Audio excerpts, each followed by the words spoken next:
In a weathered workshop, tucked away in a modest neighborhood, Thomas Miller crafts beauty from broken things. His calloused hands, shaped by 40 years of carpentry work, move with gentle precision as he repairs old furniture and mends forgotten treasures. But on this autumn afternoon, something different catches his attention through the dusty window, a little girl's sobs echoing from the nearby park. Her cherished doll lies broken beyond repair, fragments scattered in the fading sunlight.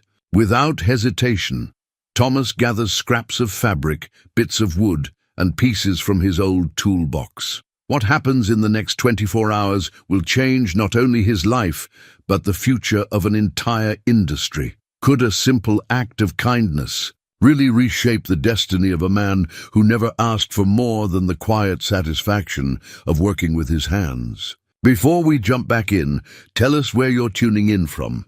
And if this story touches you, make sure you're subscribed, because tomorrow I've saved something extra special for you. Sawdust motes danced in the morning light that filtered through Thomas Miller's workshop windows, each beam illuminating decades of dedication carved into every surface. The leather toolbox resting on his workbench had been his father's before. Him, a graduation gift presented 40 years ago with calloused hands and quiet pride. Inside, each tool told its own story. The hammer, with its worn grip, shaped perfectly to his palm after countless strikes. The chisel set, meticulously maintained and sharp enough to whisper through oak. And the measuring tape that had measured more hopes and dreams than mere inches. Thomas ran his fingers along the toolbox's weathered surface, feeling the familiar scratches and dents that marked years of faithful service. At 62, he found himself becoming more like this old companion, weathered but reliable, shaped by experience rather than diminished by it. The morning ritual of opening the shop had become as natural as breathing.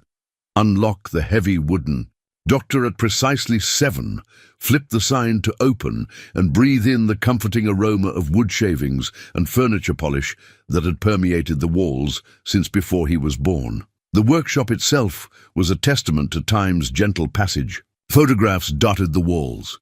His father teaching him to sand his first table, his late wife Margaret beaming beside their first delivery truck, and countless pieces they'd brought back to life together. Each image was slightly faded, like well-loved memories softening around the edges. The walls themselves were lined with shelves, holding pieces waiting for his attention. A Victorian rocking chair with a broken spindle, an Art Deco lamp missing its shade, a child's toy truck with a wheel gone astray. "Good morning, old friends," he murmured to the waiting projects, a habit Margaret had once teased him about, but had secretly found endearing. The morning light caught the gold of his wedding band as he reached for his work apron, the same one she'd given him on their last Christmas together. 5 years had passed since her passing, but her presence lingered in every corner of the shop, in every piece he restored, with the same care she'd shown to their customers. The bell above the door chimed, announcing his first visitor of the day. Mrs. Henderson, 83 and sharp as ever, carefully navigated her way in with her grandson's support. In her arms, she cradled what appeared to be a music box. "Thomas Miller, you're a sight for sore eyes," she declared, her voice carrying the warmth of decades of friendship. "This old thing stopped playing last week. My Christopher gave it to me on our first anniversary. 58 years ago this March." Thomas carefully took the box from her hands, noting the fine inlay work and the slightly loose hinges. "Beautiful craftsmanship on this one, Helen. Swiss-made, I'd say. Probably late 1940s. His fingers traced the patterns with knowing precision. The mechanisms likely just needed a good cleaning and oiling. Should have it singing again by Thursday. Mrs. Henderson's face lit up with the same joy he'd seen countless times before. It wasn't just about fixing things. It was about preserving memories, keeping stories alive. "You're a miracle worker, Thomas. I don't know what this neighborhood would do without you." As he wrote up the receipt, using the same style of carbon paper his father had favored, Thomas reflected on how these interactions formed the fabric of his days. Each item that came through his door carried its own history, its own importance to someone. A broken chair wasn't just furniture, it was where a mother had rocked 3 generations of children. A damaged picture frame wasn't mere wood and glass, but the guardian of precious moments frozen in time. The morning proceeded with its familiar rhythm. He worked steadily on a bureau drawer that had been sticking, carefully planning down the wood that had swollen with age and humidity. His movements were unhurried but purposeful, each stroke of the plane releasing fresh scents of oak into the air. The radio on his workbench played classical music softly, Bach's Cello Suite No. 1, Margaret's favorite. Around 11, Jimmy from the coffee shop across the street brought in his usual delivery, 1 black coffee and a blueberry muffin, just as he had every day for the past decade. "Business good, Mr. Miller?" the young man asked, lingering as he often did to watch Thomas work. "Steady as she goes, Jimmy. Just like your father's coffee, reliable as sunrise." Thomas smiled, remembering when Jimmy had been too small to see over the counter at his family's shop. Now he was running the place, keeping his own father's traditions, alive while adding his own touch. "How's that espresso machine working since I adjusted the pressure gauge?" "Like new, Mr. Miller. Dad says you've got magic in those hands of yours." Thomas chuckled, taking a sip of the perfectly brewed coffee. "No magic, son. Just patience and respect for the work. Everything has its own voice if you listen closely enough, even machines." He gestured to the bureau he was working on. "This piece here, the wood tells you exactly what it needs if you pay attention. Too many people these days want to rush, force things, but good work takes time, just like good coffee." As Jimmy left, Thomas returned to his task, but his mind wandered to the growing pile of catalogs on his desk, advertising new furniture, mass-produced pieces that lacked the soul of the ones he repaired. He'd seen how people increasingly opted to replace rather than restore, choosing convenience over character. Yet his loyal customers, like Mrs. Henderson, understood the value of things that carried history in their joints and finish. The morning light had shifted to afternoon gold. When he finished with the bureau, its drawer now sliding with the smooth precision it had possessed when it was first crafted, he stood back, stretching his back and admiring the way the restored finish caught the light. Another piece saved from the landfill, another set of memories preserved for future generations. It was then that he heard it, the sound that would set in motion events he could never have anticipated. A child's sob carrying through his workshop window, clear and heartbreaking in the quiet afternoon air.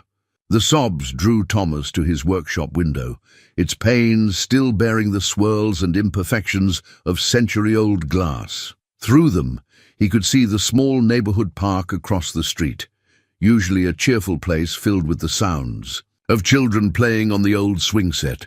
But this afternoon, there was only one child, a little girl, perhaps 7 or 8, sitting alone on the worn wooden bench beneath the maple tree. Her dark curls fell forward, obscuring her face as she bent over something in her lap. Even from this distance, Thomas could see her shoulders shaking with each sob. Something about her solitude struck him deeply. Children shouldn't cry alone, he thought, remembering how Margaret would always stop whatever she was doing to comfort any distressed child who wandered into their shop. Thomas hesitated, his hand resting on the window frame. The world had changed since Margaret's time. These days, a stranger approaching a crying child could be misunderstood, no matter how pure the intention. Yet as he watched, no parent appeared to comfort her, no nanny rushed to her side. Just a little girl, her grief echoing across the empty park. Making his decision, Thomas removed his work apron and stepped outside. The autumn air carried the crisp scent of fallen leaves, and his boots crunched softly on the gravel path as he approached.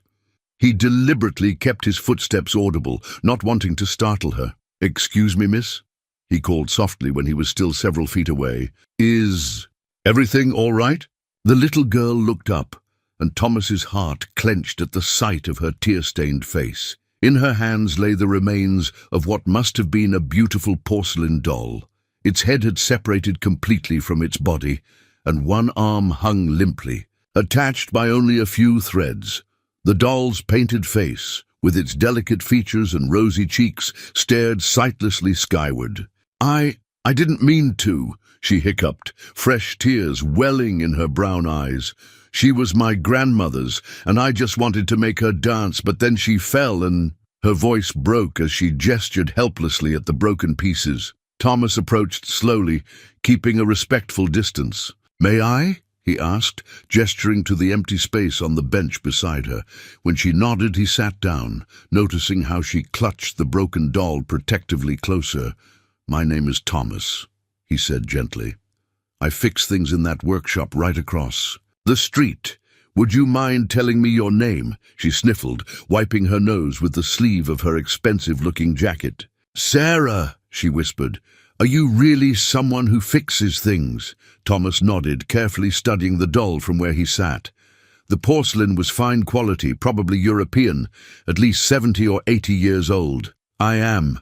I've been fixing things for longer than you've been alive. Would you like to tell me about your doll?" Sarah's face brightened slightly through her tears. "Her name is Clara. My grandmother gave her to me before she went to heaven last month. She said Clara was her best friend when she was my age." Her lower lip trembled. "Now I've ruined her. Mum's going to be so upset. She told me to be careful with Clara, but I forgot, and I just wanted to show her to my friend Emma." The grief in her voice was about more than just a broken doll, Thomas realized. This was about a connection to someone lost, a precious link to a grandmother now gone. He thought of his own toolbox, passed down from his father, and how devastating it would have been to break it when he was young. "May I take a closer look at Clara?" he asked. "I promise to be very careful." Sarah hesitated, then slowly extended her hands, offering the broken doll. Thomas accepted it with the same reverence he showed to all treasured possessions brought to his shop.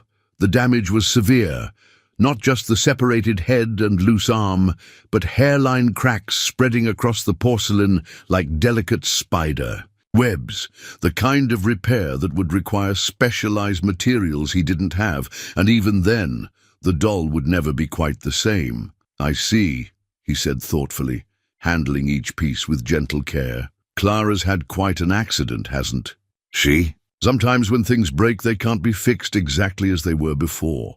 He paused, seeing fresh tears well up in Sarah's eyes. "But you know what? Sometimes when we can't fix something the old way, we have to think about a new way to make it special again." Sarah looked at him questioningly, her small hands clasped tightly in her lap. "What do you mean?" Thomas carefully laid the broken doll pieces on a clean handkerchief between them. "Well, when something very precious breaks, we have two choices. We can be sad about what we've lost, or we can honor its memory by creating something new that carries the same love. Your grandmother gave you Clara because she wanted you to have something to remember her by, something to make you smile. I don't think she would want you to be this sad." "But Clara was special," Sarah insisted, her voice small but firm. "Yes, she was," Thomas agreed, "and she still is.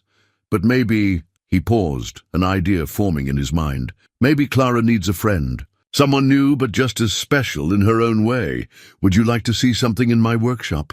Your mother or guardian would need to come with you, of course." Sarah glanced uncertainly toward the far end of the park. "My nanny Emma is getting us ice cream.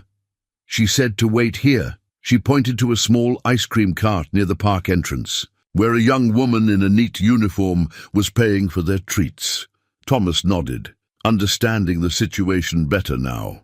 "Well then, how about this? I'll wrap Clara up carefully in this handkerchief to keep all her pieces safe. When your nanny returns, you can both come to my workshop, and I'll show you something that might help. Would that be all right?" As if on cue, Emma approached, carrying 2 ice cream cones and wearing a concerned expression that softened slightly when she saw Thomas's gentle demeanor and the careful way he was handling the broken doll. Thomas stood, introducing himself and explaining the situation, while Sarah watched anxiously, her ice cream forgotten in her hands. The nanny's initial wariness gave way to cautious hope as Thomas pointed out his workshop and explained his profession. "It's right there, see? Where the sign says Miller's Repairs. You can see everything through the windows. They're quite large, and I promise it won't take long." Emma looked at Sarah's hopeful face and nodded slowly. "We can stay for a few minutes," she agreed, "but we'll need to call your mother soon about Clara." As they crossed the street together, Thomas felt a familiar spark of creativity stirring in his mind. He couldn't restore the porcelain doll to its former glory, but perhaps he could create something even more meaningful. Something that would help a grieving child hold on to her grandmother's memory while making new ones of her own. The workshop's familiar warmth enveloped them as Thomas led Sarah and Emma inside.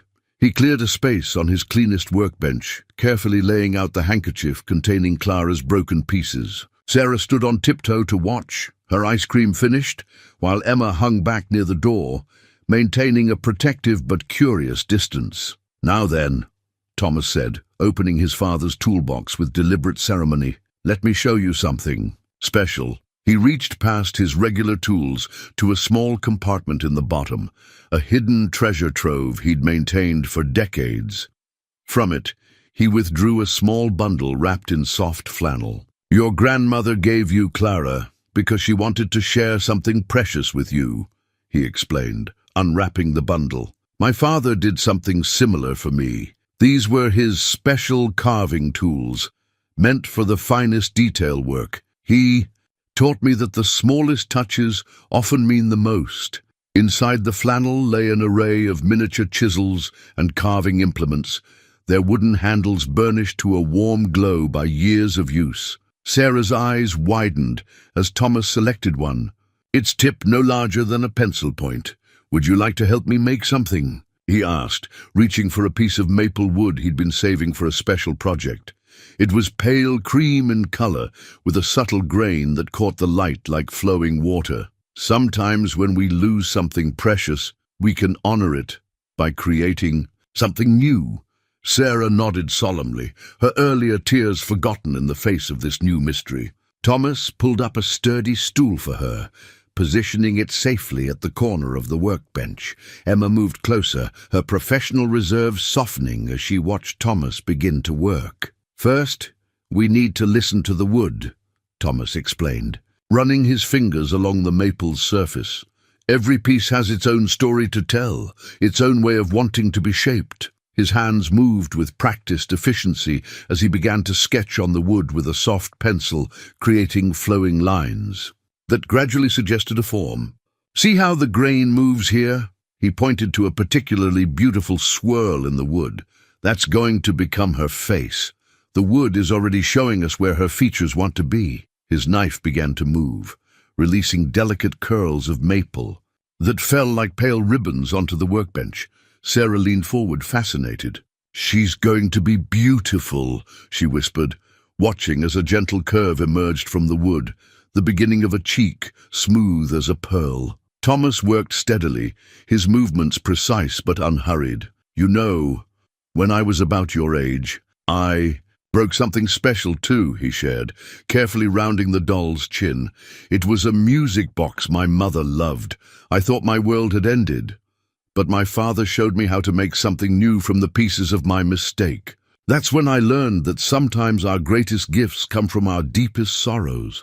As he carved, he kept up a gentle stream of conversation, explaining each step in terms Sarah could understand. He showed her how different tools created different textures, how sandpaper could smooth rough edges to silk, how the wood seemed to come alive under his touch. Emma had pulled up another stool, her phone forgotten in her pocket, as she watched the doll take shape. From his collection of treasures, Thomas produced small pieces of worn silk, remnants of Margaret's wedding dress that he'd kept all these years. "These will become her dress," he explained, selecting a piece in pale blue that shimmered like morning sky. "My wife would have loved knowing they'd find such a special purpose." He taught Sarah how to smooth the silk over his finger with careful strokes, showing her how to avoid wrinkles in the fabric.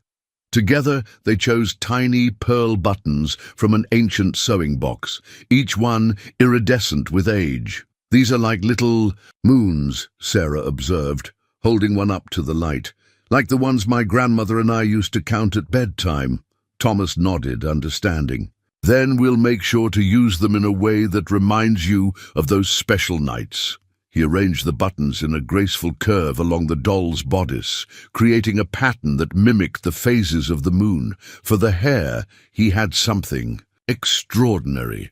A small packet of mohair saved from his first restoration project, its fibers fine as gossamer and the color of honey in sunlight. "This is very special," he told Sarah as he showed her how to gently separate the strands.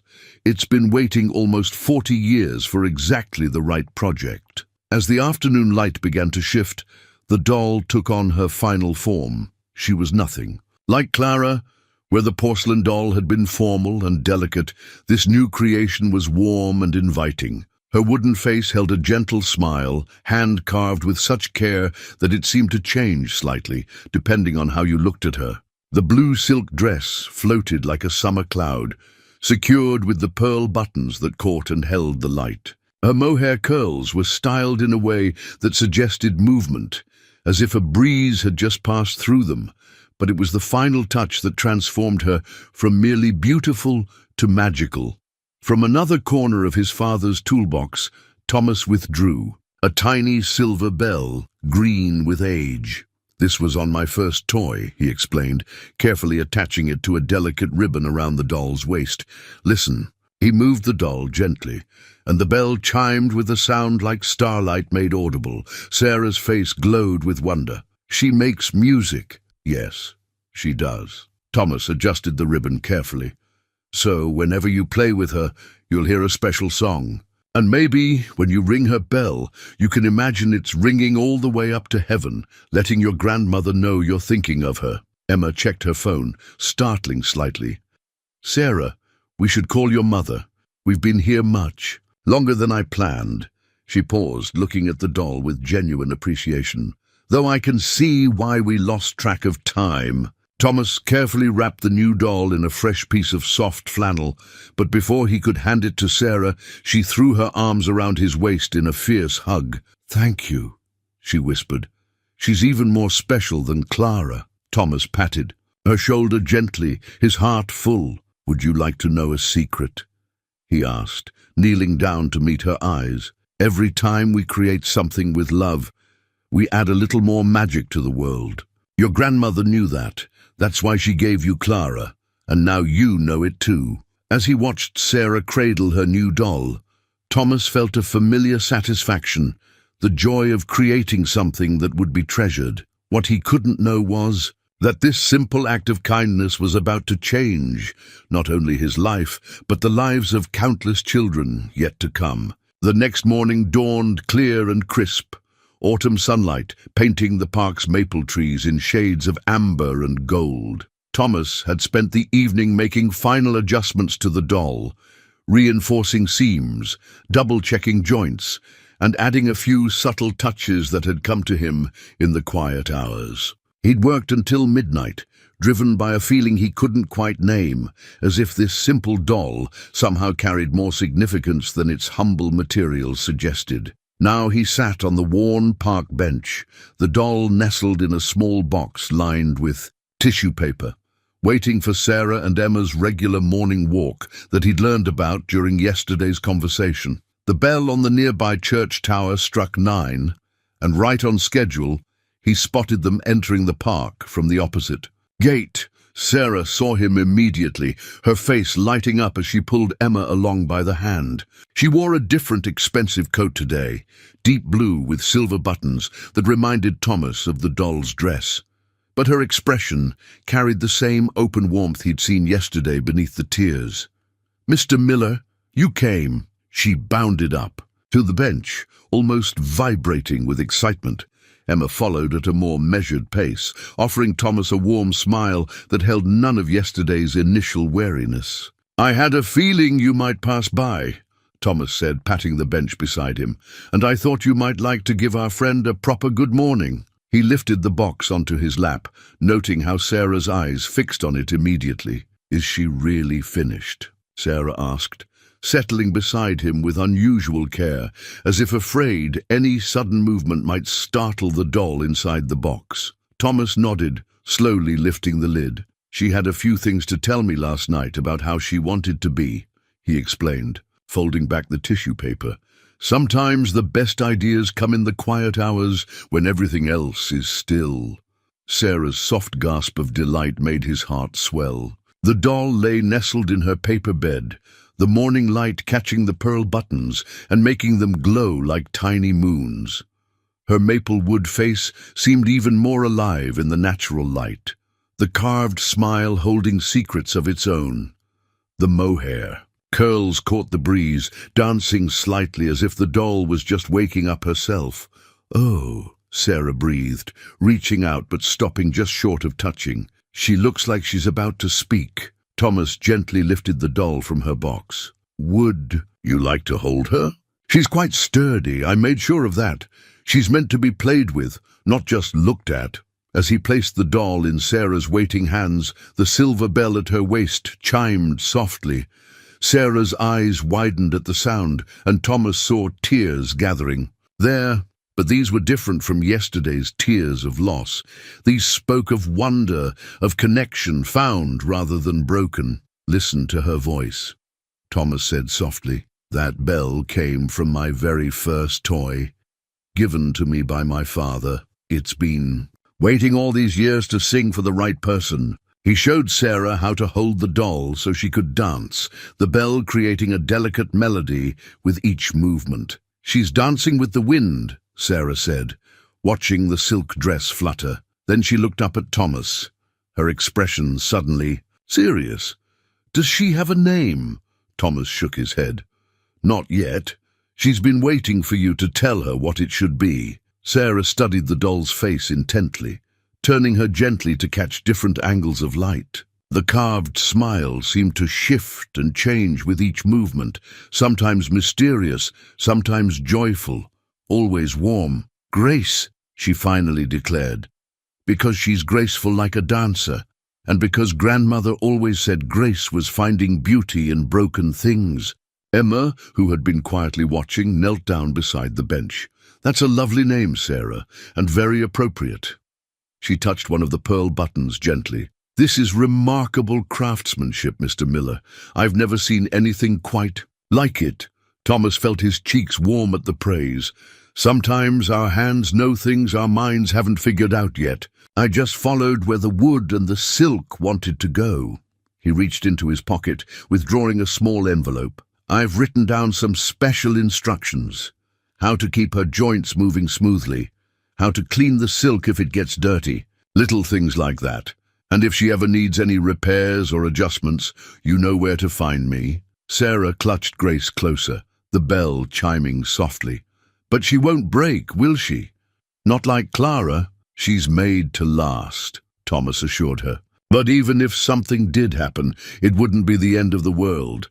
Remember what we learned yesterday? Sometimes when things break, we discover new ways to make them special again." Sarah nodded solemnly, then suddenly threw her arms around Thomas's neck, the doll pressed between them. "Thank you," she whispered.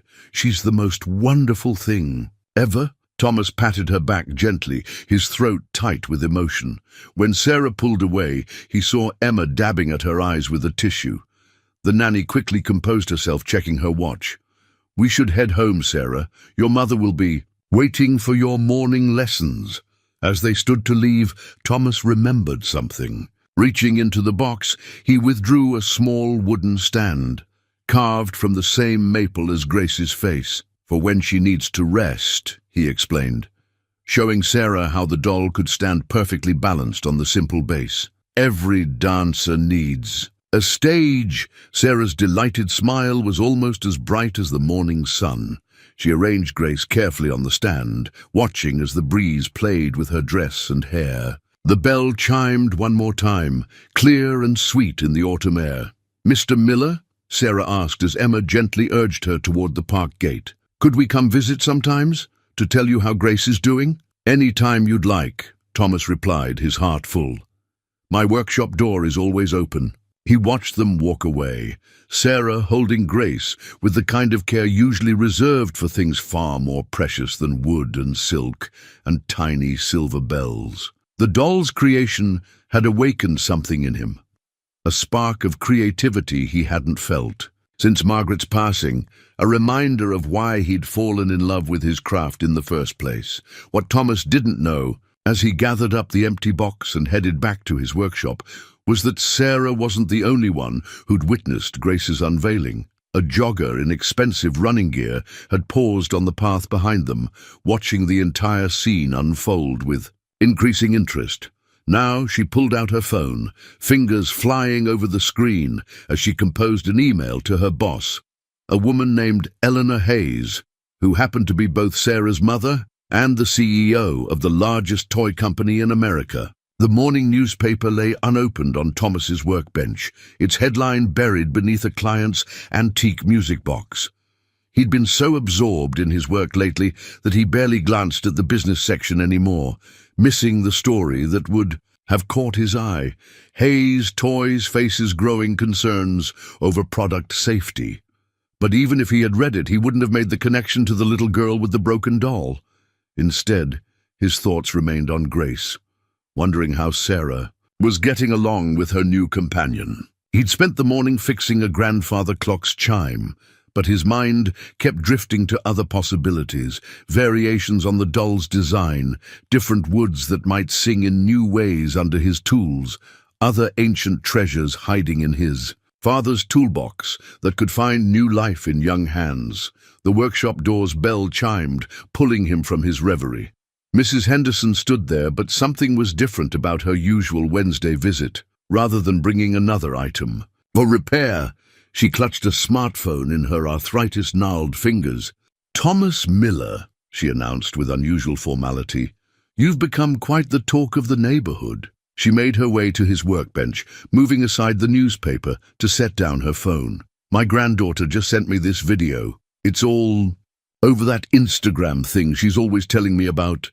Thomas wiped his hands on his apron and peered at the screen. There, in slightly shaky footage, clearly shot from a distance, he watched himself presenting Grace to Sarah in the park. The morning sunlight caught the doll's pearl buttons just as he remembered. And even through the phone's tiny speaker, the silver bell's chime carried its magic. "Helen, I don't understand," he said, watching the scene unfold. "Who would—" "Over 50,000 views already," Mrs. Henderson interrupted, beaming with proxy pride. "The comments are full of people asking where they can get one of your dolls. Sarah's nanny posted it, apparently, though she didn't realize who Sarah was at the time. Quite a stir it's causing at Hayes Toys, from what I hear." Thomas felt his stomach tighten. He hadn't considered that his simple act of kindness might find its way onto social media. "Hayes Toys? The big company downtown?" Mrs. Henderson nodded sagely. "The very same. And that little girl you helped, that was Sarah Hayes, Eleanor Hayes's daughter, the CEO's only child." She touched the screen, scrolling through comments. "Listen to this one. In an age of mass production and plastic toys, this is what we're missing: heart, soul, and true craftsmanship." The bell chimed again, this time announcing Jimmy from the coffee shop. He burst in with unusual energy, his own phone in hand. "Mr. Miller, have you seen? You've gone viral." Thomas sank onto his work stool, feeling suddenly overwhelmed. "I just wanted to help a crying child," he murmured, watching as Jimmy and Mrs. Henderson compared notes on view counts and shares. "That's exactly why people are responding," Jimmy insisted. "Dad says he's had customers all morning talking about it. The way you worked with her, taught her about creating something new from loss. People are saying it's like watching a masterclass in both craftsmanship and compassion." More customers began trickling in, each with their own version of the video, their own comments about its impact. Thomas listened with growing amazement as they shared stories of other viewers' responses. Parents lamenting the loss of handcrafted toys, grandparents reminiscing about treasured dolls from their own childhoods, artisans celebrating the preservation, of traditional craftsmanship. By early afternoon, his usually quiet workshop had become a hub of activity. Regular customers mingled with curious newcomers, all wanting to see where the magical doll had been created. Thomas found himself explaining his techniques over and over, showing off his father's tools, demonstrating how he chose woods and fabrics. "But surely you must have other dolls for sale," one elegantly dressed woman pressed, her eyes scanning the workshop's shelves. With this kind of demand, Thomas shook his head. Grace was special, made for a specific child in a specific moment. "I've never mass-produced anything. Each piece I work on is unique, meant to carry its own story." The woman's face fell slightly, but then brightened. "Perhaps you could teach others? Share your knowledge? There's such a hunger for this kind of authentic craftsmanship." Before Thomas could respond, a new wave of murmurs swept through the workshop. Through the windows, they could see a sleek black car pulling up outside. The driver emerged first, then opened the rear door with practiced precision. Eleanor Hayes stepped onto the sidewalk, her presence commanding immediate attention. She wore a tailored charcoal suit that probably cost more than Thomas's entire workshop, but it was her expression that caught his eye, a mixture of determination and something softer, more personal. The workshop fell silent as she entered, her heels clicking against the wooden floor. Thomas stood, suddenly very aware of his dusty apron and the sawdust in his hair. But before he could speak, she did something unexpected. She smiled, warm and genuine. "Mr. Miller," she said, extending her hand. "I believe you've met my daughter Sarah. She hasn't stopped talking about Grace since yesterday. In fact, she insisted on bringing her to show all her teachers today, quite against school policy. But somehow, Grace managed to charm her way into every classroom." Thomas shook her hand, noting the strength in her grip despite her elegant appearance. "Sarah is a very special young lady," he replied carefully. "I'm glad Grace could bring her some comfort." Eleanor's eyes swept the workshop, taking in the worn tools, the carefully organized workbench, the projects waiting for his attention. "You've created something extraordinary, Mr. Miller. Not just the doll itself, but the entire experience. The way you turned my daughter's tears into wonder, how you taught her about healing through creativity." She paused, her expression growing more intent. "I'd very much like to discuss a proposal with you, if you have a moment." The workshop had grown so quiet, you could hear the old clock ticking in the corner. Mrs. Henderson and Jimmy exchanged meaningful glances, while the other customers tried to look busy examining various antiques. "Perhaps we could step into my office," Thomas offered, gesturing to the small room behind the workshop where he kept his books and records. "Though I should warn you, it's nothing like corporate headquarters." Eleanor's smile widened slightly.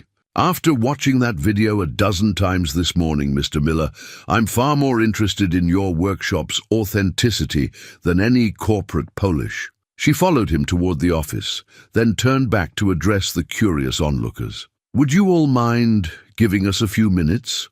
I believe Mr. Miller and I have some important matters to discuss about the future of toy making in America." As Thomas led her into his modest office, he couldn't shake the feeling that his life was about to change dramatically. But looking at his father's old toolbox on the shelf, he heard Margaret's voice in his memory. "Sometimes the best things in life come from the smallest acts of kindness." He straightened his shoulders and prepared to hear what Eleanor Hayes had to say. Thomas's office was barely large enough for 2 chairs and the ancient oak desk he'd restored 20 years ago. Afternoon light filtered through the single window, illuminating decades of receipts, repair logs, and carefully preserved thank you notes from satisfied customers. Eleanor Hayes settled into the visitor's chair with unexpected grace, her eyes drawn to a framed photograph on the wall. Thomas and Margaret on their wedding day, standing proudly in front of the workshop. "Your wife?" Eleanor asked softly, noting how the woman in the photo beamed at the camera, her hand resting on a beautifully carved rocking chair. "Margaret?" Thomas nodded, easing into his own chair. "She passed 5 years ago. That chair was our wedding present to each other. We restored it together." He smiled at the memory. She always said every piece of furniture had a soul if you just took the time to find it. She sounds like a wise woman. Eleanor's professional demeanor softened slightly. I lost my mother 2 years ago, Sarah's grandmother. The one who gave her Clara the porcelain doll. She paused, her fingers absently touching a locket at her throat. When I saw that video this morning, saw how you helped Sarah transform her loss into something new and beautiful. Mr. Miller, you did more than just make a doll. Thomas shifted in his chair, uncomfortable with praise. I just did what felt right. Every child deserves to have something special to hold on to. Exactly. Eleanor leaned forward, her eyes bright with purpose. That's precisely why I'm here. Hayes Toys has been struggling lately, not financially but spiritually. We've become so focused on mass production, on quarterly profits and market share, that we've lost something essential. She reached into her briefcase and withdrew a tablet, pulling up a series of images. These are our best-selling dolls from the past year. Thomas looked at the screen, seeing row after row of identical plastic faces, each with the same manufactured smile, the same machine-stamped features. They're very uniform, he offered diplomatically. They're soulless, Eleanor corrected firmly. Safe, certifiably non-toxic, and completely devoid of the magic that made your grace come alive in Sarah's hands. She set the tablet aside. Last month, we had to recall 2 million units due to safety concerns. But watching Sarah with Grace, seeing how carefully you considered every aspect of the doll's construction, Mr. Miller, I believe you could help us rediscover what we've lost. Thomas felt his throat tighten. Mrs. Hayes, I'm just a small-town repairman. I work with my hands, one piece at a time. I wouldn't know the first thing about corporate toy production. That's exactly why we need you. Eleanor's voice grew passionate. We don't want you to adapt to our world. We want to learn from yours. That video of you and Sarah has resonated with people because it represents everything we've forgotten about toy making. The personal connection, the craft, the love that goes into creating something unique. She pulled out a business card, setting it carefully on the desk. The Hayes Toys logo gleamed in gold leaf against cream cardstock. I'm offering you a position as our master craftsman and creative director. You'd have your own workshop, larger than this one, with all the tools and materials you could want. But more importantly, you'd help us develop a new line of handcrafted toys, train other artisans in your methods, and bring back the kind of quality that made people treasure their toys for generations. Thomas picked up the card, its weight substantial, in his fingers. And what about this place? These people depend on me for repairs. Eleanor smiled. Keep it. Run it exactly as you always have. We'll work around your schedule here. What I'm offering is an opportunity to expand your impact, to share your gift with children who may never have experienced the kind of magic you created for Sarah. The clock in the corner ticked steadily as Thomas considered her words. Through the office door, he could hear the murmur of voices in the workshop, his regular customers probably speculating about this unexpected meeting. He thought about Grace, about the joy in Sarah's eyes when she first held the doll. How many other children could experience that same wonder? I'd need to do it my way, he said slowly. No rushing, no cutting corners. Each piece would have to have its own character, its own story. That's exactly what we want, Eleanor assured him. We're calling it the Heritage Collection. Limited edition, handcrafted toys that parents can pass down to their children, just like Clara was passed down to Sarah. She hesitated, then added more softly, My mother would have loved this. She always said modern toys had lost their hearts. Thomas stood and walked to the window, looking out at his beloved workshop. Sunlight caught the dust motes dancing in the air, just as it had on countless other afternoons. But something felt different now. A sense of possibility he hadn't experienced in years. There's something else you should see, Eleanor said, reaching once more into her briefcase. She withdrew a stack of papers, printouts of comments from the viral video. These are from all over the world. Parents, grandparents, craftsmen, teachers, they're all saying the same thing. We need this. We need to bring back the magic of toys that are made with love and skill. Thomas read through the comments, his heart warming at the sincerity in them. One in particular caught his eye. Watching this man work reminded me of my grandfather's workshop. For just a moment, I could smell the wood shavings and hear his voice teaching me about patience and craft. We've lost so much in our rush for progress. Please, let's bring this back. He turned back to Eleanor, his decision made. I'll need to keep my regular hours here at the shop. And I want to start small, quality over quantity. If we're going to do this, we do it right. Eleanor stood, extending her hand. Mr. Miller, that's exactly what we want. When can you start? As they shook hands, the workshop bell chimed again. Through the office door, they heard a familiar voice. Mr. Miller, Grace wanted to say hello before my afternoon lessons. Eleanor's eyes met Thomas's, sharing a moment of perfect understanding. Shall we go tell Sarah she's about to become our first toy tester? She asked, her professional facade giving way to genuine excitement. Thomas nodded, feeling the weight of the moment. A craftsman couldn't ask for a better critic, he agreed, opening the office door to face whatever new adventures awaited in his workshop filled with possibility. Sarah burst into the workshop with Grace held carefully in her arms, the doll's silver bell chiming softly with each step. She stopped short at the sight of her mother, surprise flickering across her face. "Mom, what are you doing here?" Eleanor knelt down to her daughter's level, something Thomas suspected she didn't do often in her corporate attire. "I saw the beautiful doll Mr. Miller made for you," she said, gently touching Grace's maplewood cheek. "And I thought maybe other children might like to have something this special too." Sarah's eyes widened. "You mean Mr. Miller could make more dolls? Like Grace?" "Not exactly like Grace," Thomas interjected quietly, moving to stand beside his workbench. "Each one would be different, with its own personality, just like people are all different." The workshop had grown crowded again, regular customers and curious onlookers drawn back in by Sarah's arrival. Mrs. Henderson beamed from her usual spot near the window, while Jimmy lingered by the door, all pretense of delivering coffee forgotten. "That's precisely why we need Mr. Miller's help," Eleanor explained, standing and smoothing her skirt. "Hayes Toys has forgotten something important.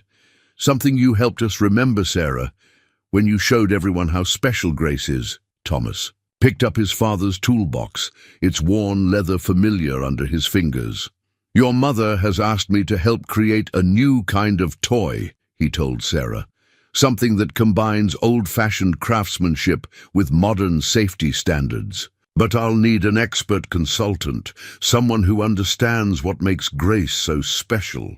Sarah clutched her doll closer. "Me?" Eleanor smiled. "Who better?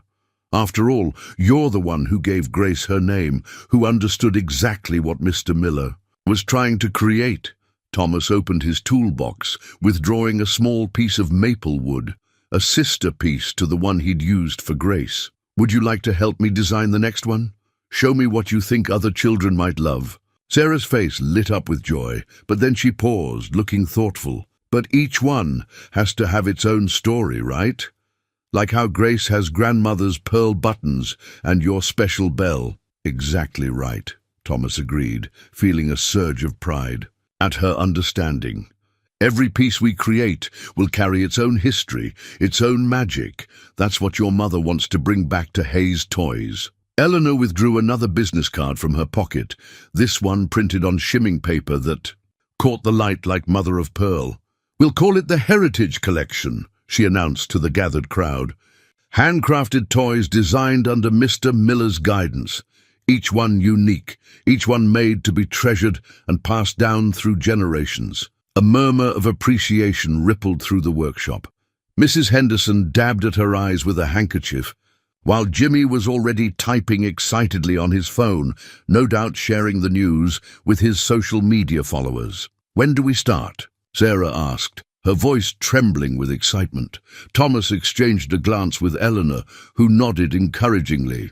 "How about right now?" he suggested, pulling up a stool to his workbench. "Show me how Grace likes to dance, and we'll see what inspiration comes to us."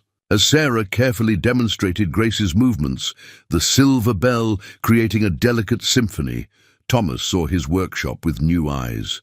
The walls that had witnessed countless repairs and restorations would now see the birth of new creations. His father's tools, passed down with love and wisdom, would help shape joy for a new generation of children. Eleanor stood quietly observing, her corporate polish softened by the wonder in her daughter's eyes. "We'll need to draw up contracts," she said softly to Thomas, "set up schedules, discuss logistics.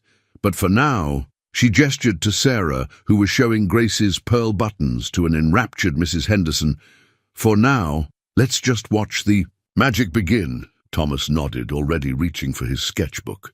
In his mind, new designs were taking shape, dolls and toys that would carry forward the traditions of craftsmanship while embracing the possibilities of the future. "Sometimes," he said, remembering Margaret's words, "the best new chapters start with a single act of kindness." The afternoon sun painted the workshop in warm gold, dust motes dancing like dreams taking flight, while the silver bell's gentle chime seemed to herald the beginning of something extraordinary. Later that evening, after the excitement had died down and the workshop had emptied of visitors, Thomas sat alone in his father's old chair. The contract Eleanor had left lay unopened on his workbench, its cream-colored envelope gleaming in the lamplight. Above him, Margaret's photograph seemed to watch with knowing eyes, her smile holding secrets he wished he could unlock. "What would you say about all this, love?" he murmured, running his fingers over the worn arms of the chair they'd restored together. The wood had darkened over the years from countless touches, carrying the patina of time and love that no mass produced. Peace could ever match. He stood and walked to the wall of photographs, each one a chapter in his life story. His father teaching him to use a lathe, his mother's proud smile at his first solo repair, Margaret on their wedding day, the two of them standing before the workshop when they'd finally paid off the mortgage. So many memories, all centered around this space, this calling. The phone on his desk buzzed. A text from his nephew Michael, who had seen the viral video. "Uncle Tom, Mom's crying happy tears watching this. She says Dad would be so proud. Call when you can." Thomas picked up the envelope, feeling its weight. Inside lay an opportunity he'd never imagined, a chance to share his craft with the world, to teach others the values his father had instilled in him. But with it came responsibility, expectations, deadlines. Could he maintain the soul of his work under corporate pressure? He reached for his father's toolbox, opening it with reverent care. The familiar scent of wood oil and leather rose up, carrying with it echoes of his father's voice. "Never rush craftsmanship, son. Every piece deserves the time it needs to become what it's meant to be." From the bottom compartment, he withdrew a small wooden box he hadn't opened in years. Inside lay his father's final project, an unfinished carved bird, its wings half emerged from the cherry wood. His father had started it the week before his stroke, saying he'd finally found the perfect piece of wood to capture a cardinal in flight. "I never finished it," Thomas said softly to the empty workshop. "Couldn't bring myself to, felt wrong somehow, like I'd be overwriting your last touches." But now, holding the unfinished carving, he saw it differently. Perhaps some works were meant to be continued, meant to evolve through different hands while keeping their original heart. Wasn't that what Eleanor was offering? A chance to pass on not just techniques, but values. He set the bird on his workbench, beside Grace's sketches. In the lamp's warm glow, the half-carved wings seemed to quiver with potential, ready to take flight after all these years. Thomas touched the rough edges where his father's work had stopped, feeling the promise in the untouched wood. "It's scary, isn't it?" he remembered Margaret saying, when they'd considered expanding the workshop years ago. But sometimes the best things in life wait on the other side of fear. Moving with sudden purpose, Thomas reached for his sketchbook. On a fresh page, he began to draw, not toys or dolls, but a vision of what his new workshop space could be. A place where craftsmanship met innovation, where traditional tools sat comfortably beside modern safety equipment, where apprentices could learn the soul of woodworking while embracing new possibilities. He sketched until the lamp's light grew dim, filling pages with ideas that bridged past and future. When he finally set down his pencil, the workshop felt different, not an ending, but a continuation. His father had taught him craftsmanship. Margaret had taught him heart. Now it was his turn to teach, to pass on these gifts to a new generation. Thomas picked up the envelope, breaking the seal with steady hands. As he read through Eleanor's proposal, he felt a warmth spreading through his chest, the same warmth he'd seen in Sarah's eyes when she first held Grace. Some things were meant to grow beyond their beginnings while keeping their core truth intact. He reached for his phone to call his sister, but first he picked up his father's unfinished cardinal. Tomorrow, he decided, he would bring it.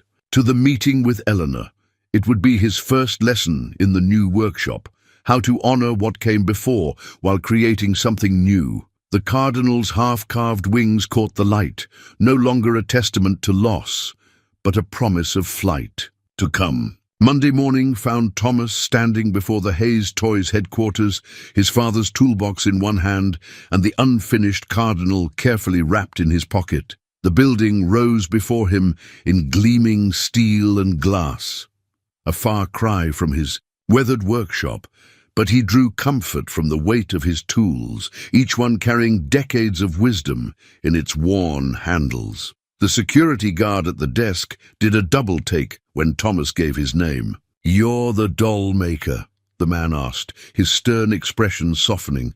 "My granddaughter hasn't stopped talking about that video. She says it reminded her of magic." Thomas smiled, accepting his visitor's badge. "Sometimes the oldest magic is the simplest, just hands and heart working together." The guard nodded, directing him to the executive elevator with more warmth than he showed the suited executives hurrying past. Eleanor met him on the top floor, dressed impeccably as before, but with an excited energy that belied her corporate demeanor. "Perfect timing," she said, leading him down a corridor lined with display cases, showing Hayes Toys' evolution through the years. "There's someone I want you to meet first." They turned a corner, and Thomas stopped short. Through a wall of windows, he saw a space that took his breath away. The room was vast, with soaring ceilings and natural light pouring in from skylights. Workbenches of solid oak lined the walls, their surfaces pristine and waiting. Tools, both traditional and modern, hung in perfect organization, and shelves of carefully selected woods gleamed with potential. But what caught his eye was the figure standing in the center, Sarah, wearing a child-sized apron emblazoned with "Official Toy Tester" and holding Grace with careful pride. "I hope you don't mind," Eleanor said softly. "She insisted on being here for your first day. Said Grace wanted to help show you around your new workshop." Thomas set his toolbox down, on the nearest bench taking in the space. Someone had clearly paid attention to detail, the height of the benches, the angle of the light, even the subtle ventilation system that would keep the air clear of dust while maintaining the proper humidity for working wood. "Over here, Mr. Miller," Sarah called, pulling him toward a special corner of the room. "Look what Mom had them make." It was a smaller workspace, sized perfectly for teaching children. The tools were appropriately sized and safety-proofed, the bench at just the right height for young apprentices. Above it hung a sign in elegant script, "Where Magic Begins." "We thought," Eleanor explained, "that part of the Heritage Collection could include workshops, teaching children about craftsmanship, letting them experience the joy of creating something with their own hands." Thomas reached into his pocket, withdrawing his father's unfinished cardinal.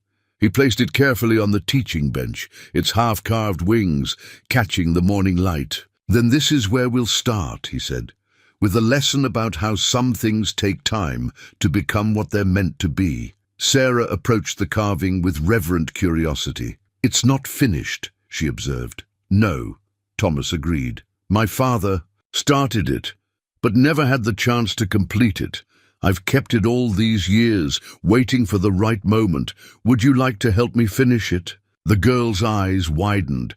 Really? But what if I make a mistake?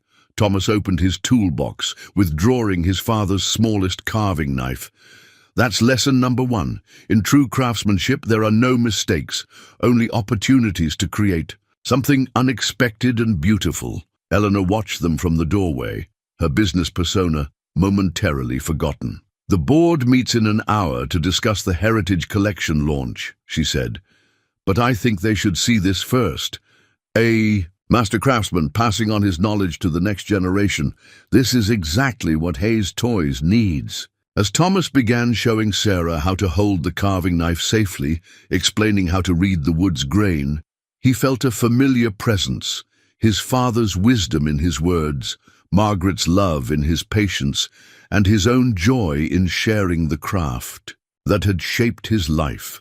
The cardinal's unfinished wings seemed to flutter in the workshop's new light, no longer a symbol of what was left undone, but a promise of what was yet to begin. The sleek tablet computer sat incongruously beside Thomas's worn toolbox, its screen displaying a dizzying array of safety regulations and production schedules. After 2 weeks at Hayes Toys, he was still struggling to navigate the corporate landscape of deadlines, metrics, and digital documentation.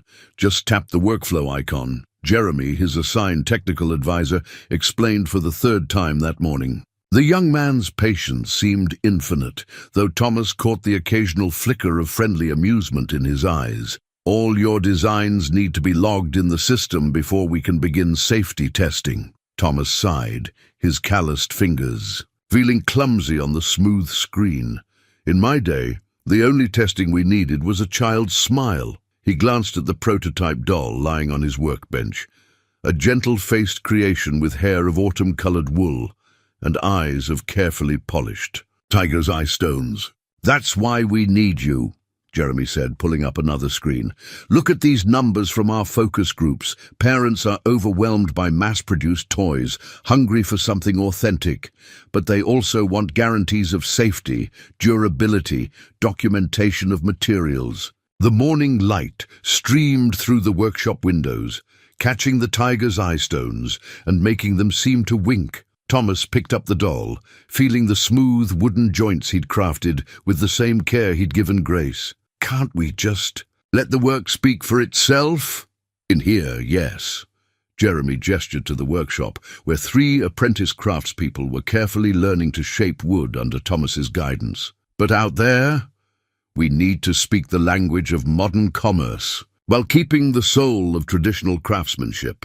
A gentle chime interrupted them, Sarah's designated signal. She bounded into the workshop, Grace in one arm and her school tablet in the other. Mr. Miller, I did a presentation about traditional toy-making for my class. Her eyes shone with excitement.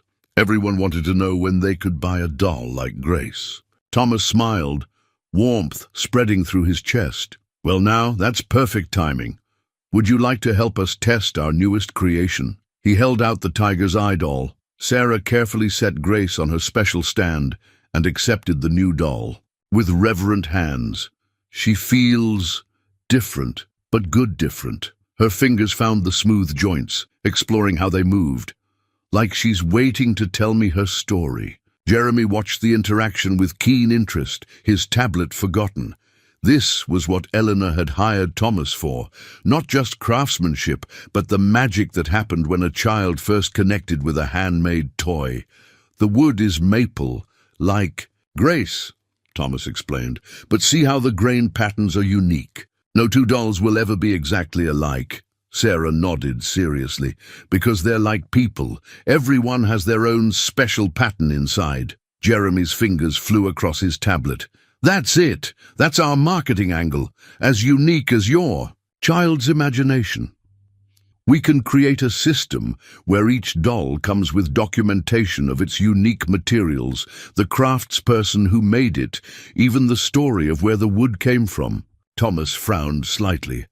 Seems like a lot of extra steps between making and giving, but don't you see? Sarah piped up, surprising them both. It's like how you told me about Grace's bell and grandmother's pearl buttons. Every part has a story. Now we can share those stories with everyone. Thomas looked at the girl with newfound appreciation. In just a few weeks, she'd grasped something he was still learning, that adaptation didn't have to mean losing tradition's heart. He picked up his tablet with fresh determination. "All right, Jeremy, show me again how to log these materials. But we do it my way, not just specifications, but the story of each piece. How this maple came from a fallen tree in Winston Park. How these tiger's eye stones were chosen for their particular warmth." Jeremy grinned, already creating a new template. "That's exactly what Eleanor hoped you'd bring to Hayes Toys, the humanity behind the craftsmanship." As they worked, Sarah sat in her corner of the workshop, getting to know the new doll. Thomas heard her whispering, sharing secrets with both Grace and the unnamed tiger's eye creation, weaving them into her world with a child's perfect intuition. Perhaps, he thought, this new chapter wasn't about choosing between old and new, but about building bridges between them. One doll, one story, one carefully carved piece at a time. The failed prototype lay on Eleanor's desk like an accusation. Its joints, meant to mirror Thomas's hand-carved precision, had been manufactured to exact specifications, but something had gone terribly wrong in the translation from workshop to factory. The wood felt dead, the movement stiff, and the eyes, mass-produced versions of his tiger's eye stones, stared blankly without a hint of the warmth he'd carefully crafted into each original. "The safety tests failed," Eleanor said quietly. Her usual confidence dimmed. The joints showed stress fractures under standard testing, and the focus group— She slid a report across the desk. The parents said it felt soulless. One child asked why the doll looked sad. Thomas picked up the prototype, his heart heavy. The production team had insisted on streamlining his design for larger-scale manufacturing. Gone were the subtle variations in the wood grain that made each piece unique. Gone was the careful selection of materials that gave each doll its character. In their place was efficiency, uniformity, and failure. "Maybe we were wrong," he said, placing the doll back on the desk. "Maybe some things aren't meant to be scaled." Up, the door opened and Sarah slipped in, immediately sensing the tension. She carried Grace, as always, but also the tiger's eye doll, now named Aurora by popular vote among the workshop apprentices. "Mum, Mr. Miller, what's wrong?" Eleanor started to suggest Sarah wait outside, but Thomas shook his head. "No, let her stay. She's been our best critic from the start." He gestured to the prototype. "What do you think of this one, Sarah?" The girl approached the desk carefully, setting Grace and Aurora aside to pick up the prototype. Her face fell almost immediately. "Oh," she said softly, "she's lonely." "Lonely?" Eleanor leaned forward. "What do you mean? She doesn't have any stories in her," Sarah explained, running her fingers over the machine-perfect joints. "When Mr. Miller makes dolls, you can feel all the stories in the wood, in the special things he chooses for them. This one," she set the doll down gently. "It's like she's forgotten who she was supposed to be." Thomas felt something shift in his mind, a solution taking shape. "The wood remembers," he murmured, remembering his father's words. "Every piece carries its own history, its own character. We've been trying to erase that, to make every piece identical." He stood and began pacing, energy returning to his movements. "We're approaching this backward, instead of trying to make the manufacturing match the handcrafting. We need to let the manufacturing serve the craftsmanship." Eleanor watched him intently. "What are you suggesting?" "A hybrid approach." Thomas picked up Aurora, demonstrating her smooth, natural movements. "We use modern manufacturing for the basic structure, the internal mechanisms, the safety components, but the soul of each doll, the wood selection, the final shaping, the special elements that make it unique, that stays handcrafted." "But the cost," Eleanor began, "will be justified by the value," Thomas finished. "These aren't meant to compete with mass-market toys. They're meant to become heirlooms, like Clara was for Sarah, each one signed by its craftsperson with a story as unique as the child who receives it." Sarah had been listening intently.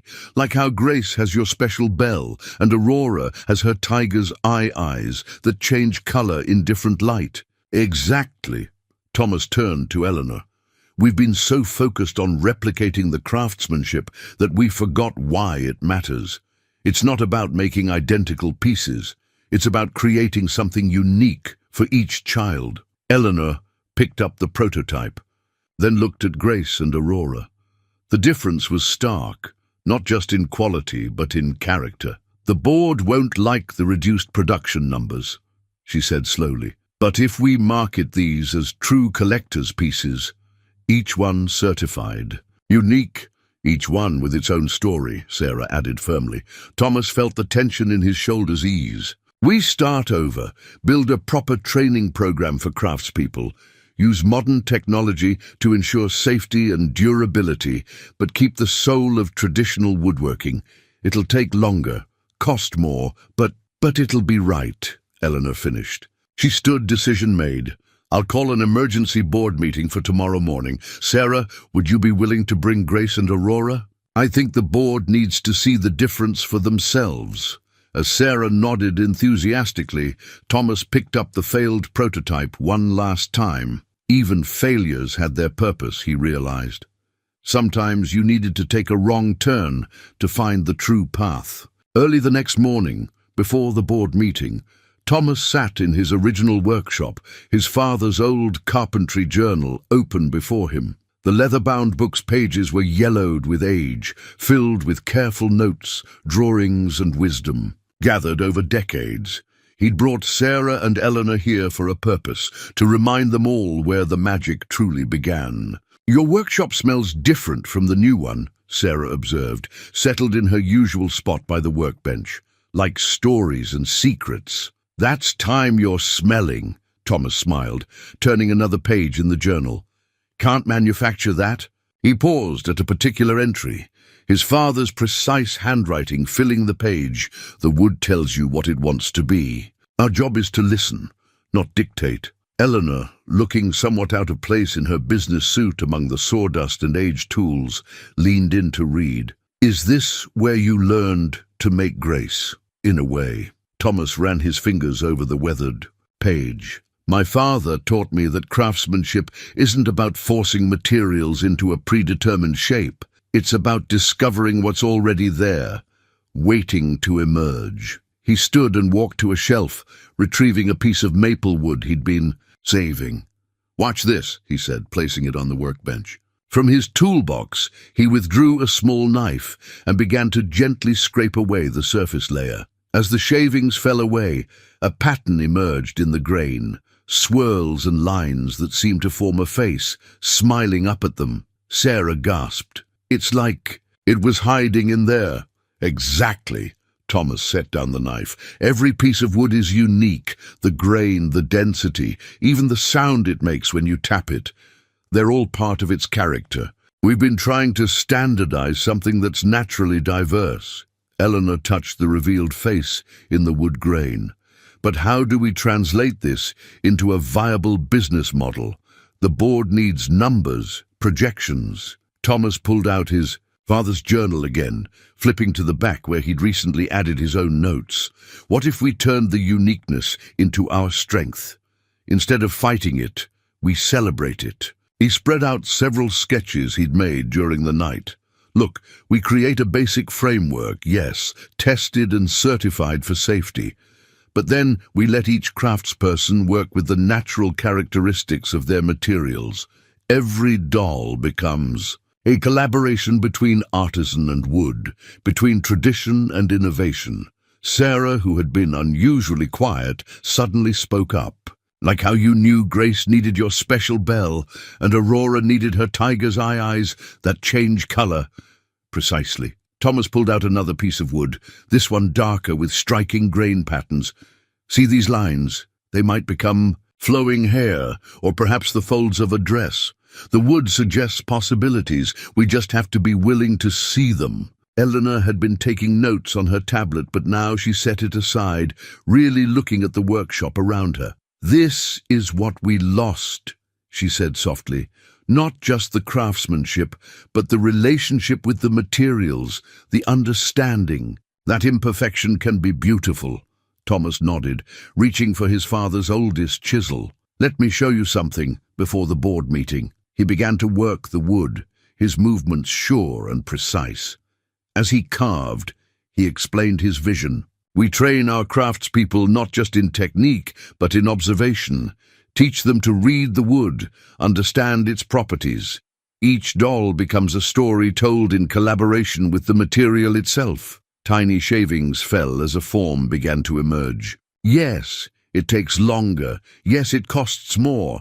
But what we're really selling isn't just toys. It's the wisdom of generations, the beauty of natural materials, the joy of owning something truly unique. Sarah watched intently as features began to appear in the wood. It's like magic, she whispered. The oldest kind, Thomas agreed. The magic of patience, skill, and respect for the materials. He looked at Eleanor. That's what Hayes Toys can offer that no other company can. Not just products, but a connection to something timeless. Eleanor picked up the failed prototype she'd brought with them, really seeing now what it lacked. We'll need to completely restructure our production model, retrain our entire workforce, create new quality standards that celebrate uniqueness instead of uniformity. Yes, Thomas said simply, continuing to carve. But look what we gain. Under his hands, the wood was coming alive, telling its own story through his tools.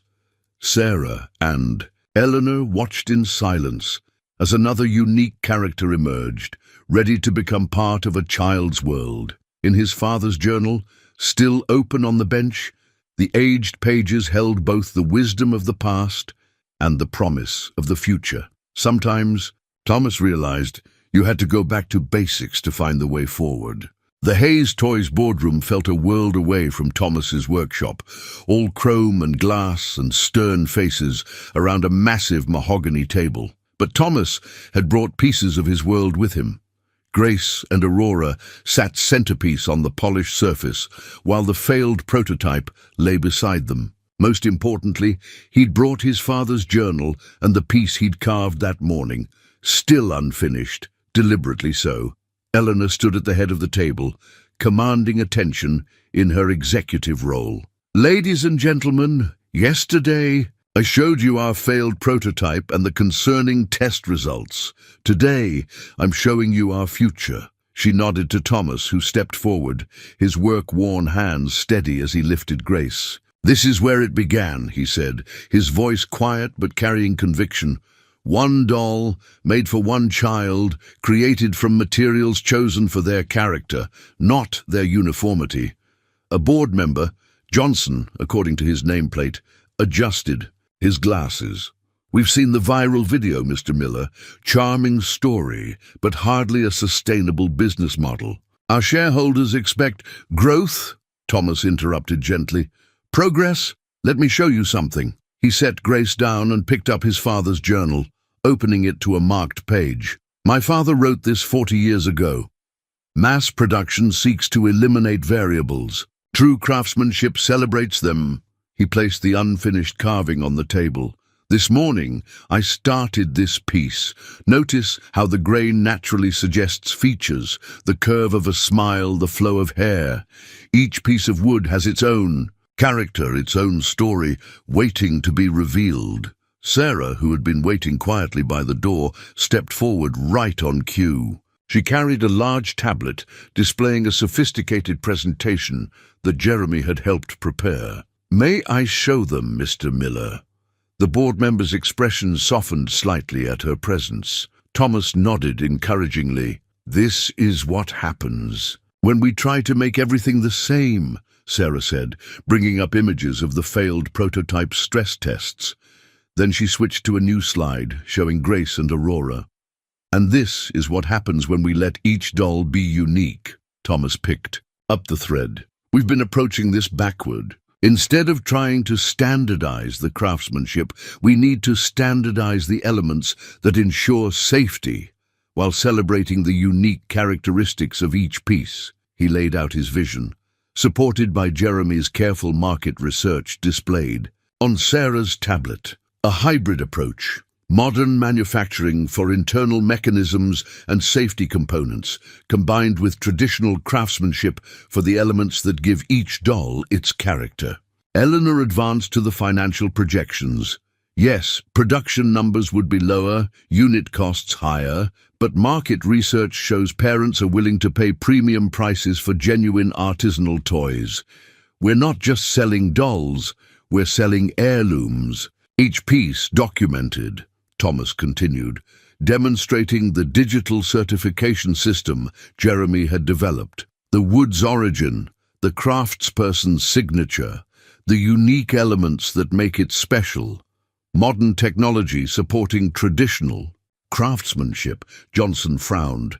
The training costs alone are an investment in our future, Eleanor cut in. We're not just creating products, we're creating master craftspeople. Each artisan we train becomes part of Hayes Toys' legacy. Thomas reached for his father's journal again. When I apprenticed with my father, he taught me that rushing craftsmanship serves no one. The same principle applies here. We take the time to do it right, to create something meaningful. Sarah stepped forward again, holding Grace. My grandmother gave me a doll before she died, she said softly. It was special because it had a story. When it broke, I thought I'd lost that story forever. But Mr. Miller showed me that we can create new stories, ones that last. The boardroom fell silent. Thomas watched as Grace and Aurora were passed carefully around the table, each board member noting the subtle differences, the warmth of the wood, the personality evident in every detail. Finally, the board chairman spoke. It goes against every modern manufacturing principle, he said slowly. Limited production, higher costs, intensive training requirements. He paused, running his finger along Aurora's perfectly smooth joint. And yet, I haven't felt craftsmanship like this since my grandfather's wooden train set. He looked at Eleanor. You're betting the company's future on a return to its roots. Eleanor stood straight, confident. I'm betting on the timeless appeal of things made with genuine care and skill, on parents' desire to give their children something real in an increasingly virtual world. The chairman picked up Thomas's unfinished carving, studying how the natural grain guided the emerging features. Show me the implementation timeline, he said finally. And, Mr. Miller, I believe I'd like to commission a doll for my granddaughter. Thomas smiled, feeling the weight of possibility in the room. Sometimes the future needed to be carved slowly, carefully, one piece at a time. The video playing on the workshop's new display screen showed children from around the world unboxing their Heritage Collection dolls. Each reaction captured the same moment of wonder Thomas had first seen in Sarah's eyes.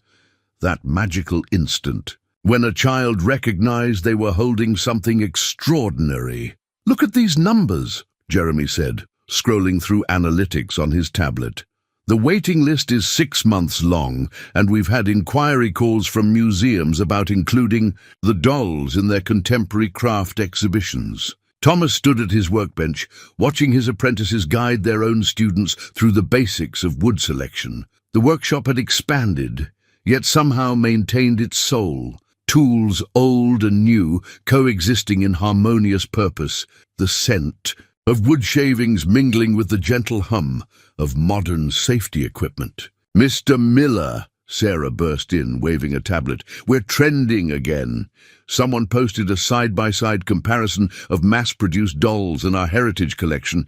People are calling it the Soul of Toys movement. The video showed a child's hands, comparing the rigid movements of a plastic doll with the natural grace of one of their creations. The difference was striking, not just in materials, but in the very essence of how they moved, how they invited play and imagination. Eleanor appeared in the doorway, looking both professional and pleasantly overwhelmed. The morning shows all. Want interviews? They're calling it a revolution in toy-making. She smiled. Though I think Renaissance might be more accurate. A return to what matters most. Thomas picked up his latest creation. A doll crafted from cherry wood that had weathered a lightning strike, its grain showing remarkable patterns that he'd incorporated into the design. Each Heritage Collection piece told its own story, from the carefully sourced materials to the artisan's personal touches. Have you seen the letters? Sarah asked. pulling up another folder on her tablet. Children are writing to their dolls makers, sharing their stories. Look at this one. Dear Mr. Thompson, my Aurora helps me be brave during thunderstorms because you used wood from a tree that survived lightning. The apprentices had gathered around, their own works in progress held carefully in their hands. Each had learned not just technique, but philosophy, the importance of listening to the materials, of finding the story within each piece, of taking the time to do things right. The investment community is taking notice too, Eleanor added. Our stock price has doubled since the launch. Turns out there's a significant market for authenticity in an age of mass production. Thomas nodded, remembering his father's words about variables and craftsmanship. The Heritage Collection had proved that uniqueness wasn't a flaw to be engineered away, but a feature to be celebrated. Each doll came with its own digital certificate detailing its material's origin, its craftsperson's journey, and the special elements that made it one of a kind. We've had an interesting request, Eleanor continued, pulling out her own tablet. The National Museum of American Innovation wants to create an exhibit about the merger of traditional craftsmanship and modern technology. They'd like to feature the Heritage Collection as a case study in sustainable artisanal manufacturing. Sarah, who had appointed herself unofficial archive keeper, was already documenting everything for the exhibition. We should show them your father's journal, Mr. Miller, and the first tools you used for Grace. Speaking of Grace, Thomas said, glancing at the special display case where the original doll sat alongside Aurora. She's about to have a new sister. He gestured to his workbench, where a half-finished doll lay waiting. This one speaking to me about autumn winds and harvest moons. The workshop had become more than just a production space. It was a learning center, a place where tradition and innovation danced together in harmony. Children would come on tours, watching wide-eyed as craftspeople transformed simple wood into magical companions. Adults would stand in respectful silence, reminded of toys from their own childhoods, of things made to last. "Oh!" Sarah exclaimed, reading another message. "Listen to this one. Dear Hayes Toys, my daughter has autism and finds most toys overwhelming. But her Heritage doll, with its smooth wood and gentle movements, has become her closest friend. Thank you for making toys with soul." Thomas felt his throat tighten. He looked around the workshop, at the apprentices teaching their students, at Sarah documenting everything with careful attention, at Eleanor balancing corporate success with artistic integrity. This was what his father had meant about craftsmanship celebrating variables. Every piece unique, every doll a testimony to the beauty of imperfection, every creation carrying forward the wisdom of generations. The morning light streamed through the windows, catching the grain of dozens of works in progress, each waiting to become part of a child's story. In the corner, Grace's silver bell chimed softly in the breeze, a reminder of where it all began, with one man, one child, and the timeless magic of creating something real. 1 year to the day after Thomas had first made Grace, the Hayes Toys Heritage Workshop was hosting its first graduation ceremony. The newly renovated space, a perfect blend of traditional workshop and modern facility, was filled with proud families watching as the first class of artisan apprentices received their certifications. Thomas stood at his specially designed teaching bench, his father's toolbox open beside him. Each graduate would receive a tool from his personal collection, carefully chosen to match their particular strengths and style. But more importantly, they would carry forward the philosophy that had transformed Hayes Toys from the inside out. "When I first started this journey," Thomas addressed the gathering, "I thought I was just helping one child with a broken doll. But what we've created here goes beyond toys. We've rebuilt something that was in danger of being lost.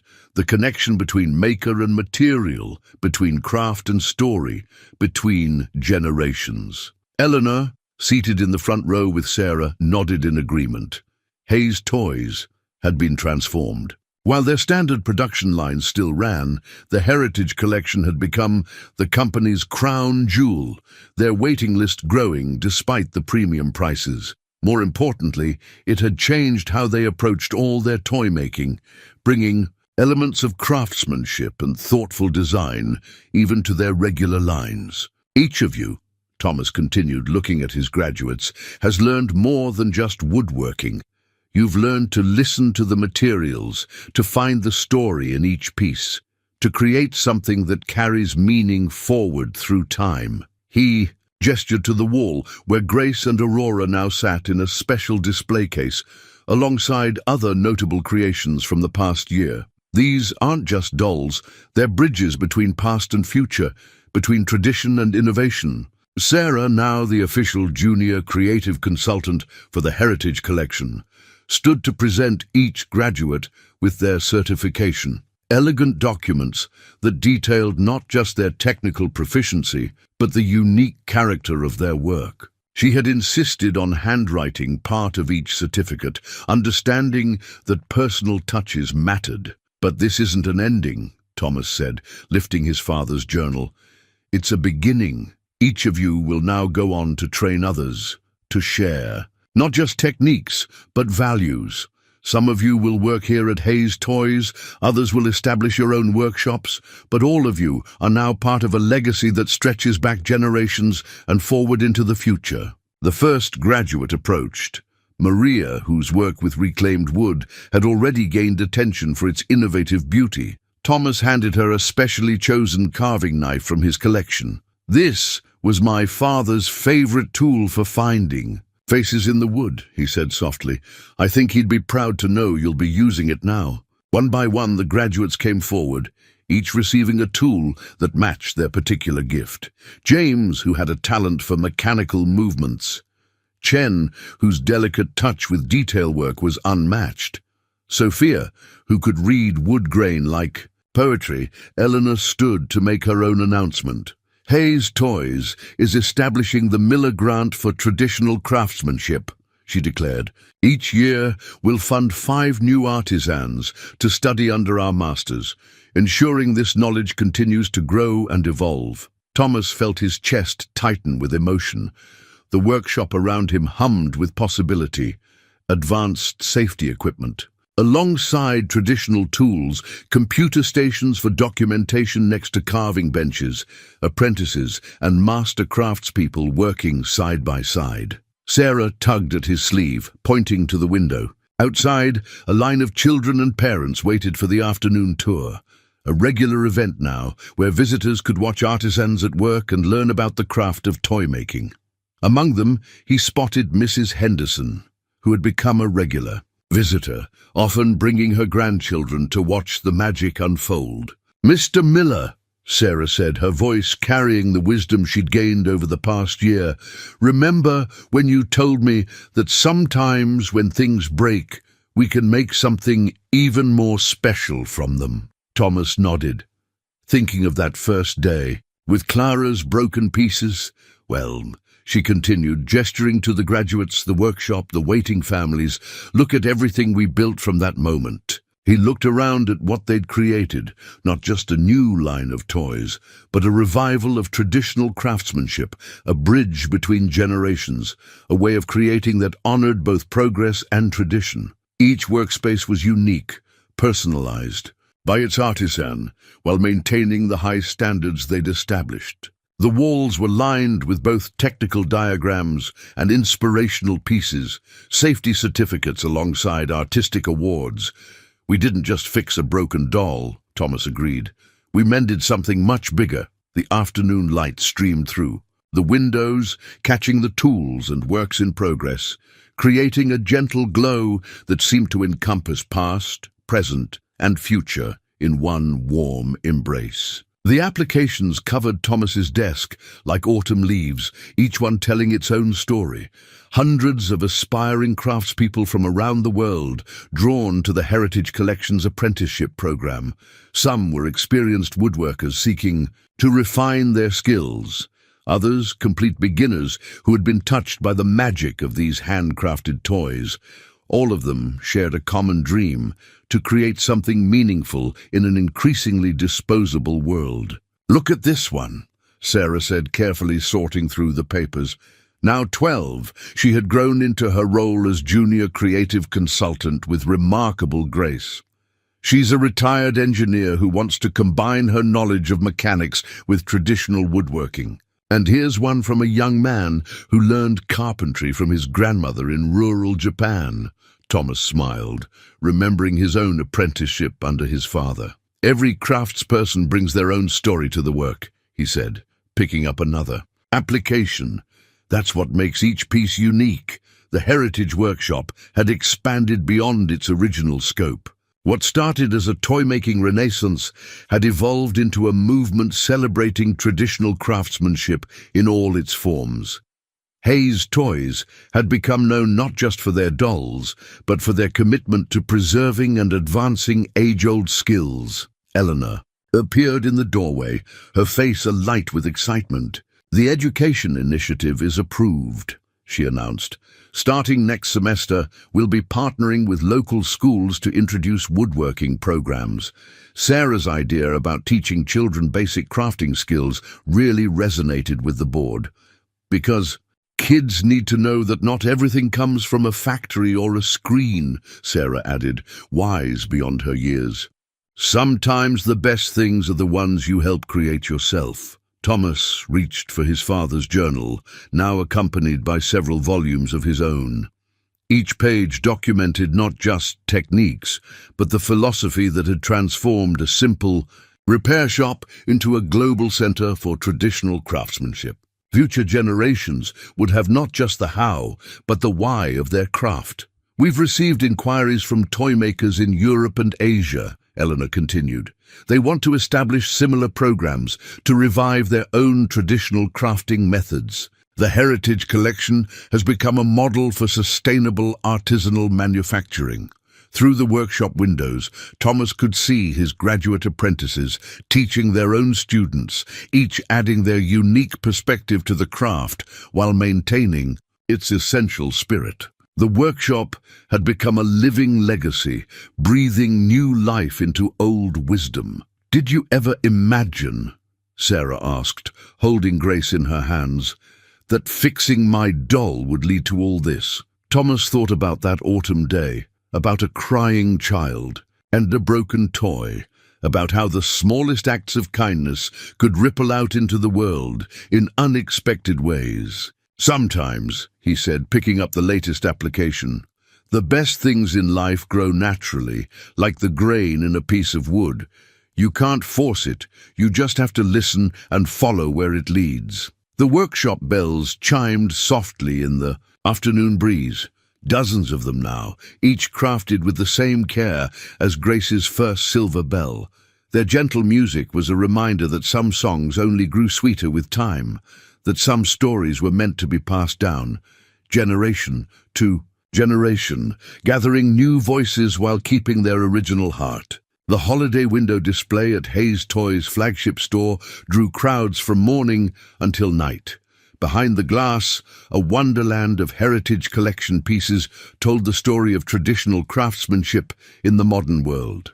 At its center, in a place of honor, sat Grace, the doll that had started it all, alongside dozens of her handcrafted sisters, each unique, each carrying its own story. Thomas stood back from the crowd, watching children press their faces against the glass, pointing out their favorite pieces to patient parents.